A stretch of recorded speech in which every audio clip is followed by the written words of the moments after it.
حضرت ابو ہریرہ رضی اللہ عنہ سے روایت ہے کہ ہم رسول اللہ صلی اللہ علیہ وسلم کے ساتھ تھے کہ آپ نے کسی بہت وزنی چیز کے گرنے کی آواز سنی۔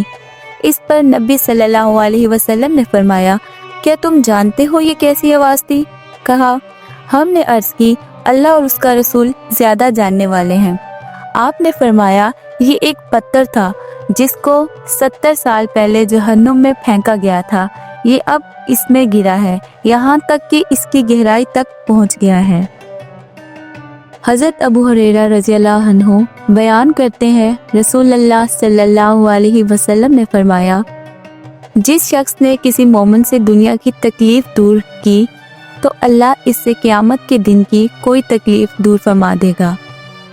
جس شخص نے تنگ دست پر آسانی کی تو اللہ اس پر دنیا اور آخرت میں آسانی فرمائے گا۔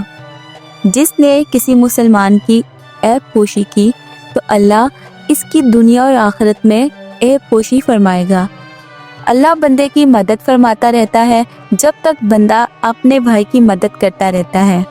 اور جس شخص نے طلب علم کے لیے کوئی سفر کیا تو اللہ اس وجہ سے اس کے لیے راہ جنت آسان فرما دیتا ہے۔ اور جب کچھ لوگ اللہ کے کسی گھر میں اکٹھے ہو کر اللہ کی کتاب کی تلاوت کرتے ہیں اور آپس میں پڑھتے پڑھاتے ہیں تو ان پر سکینت نازل ہوتی ہے،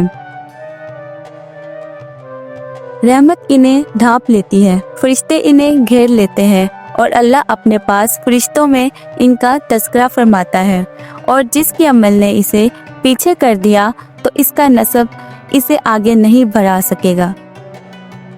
حضرت ابو ہریرہ رضی اللہ عنہ سے روایت ہے کہ رسول اللہ صلی اللہ علیہ وسلم نے فرمایا،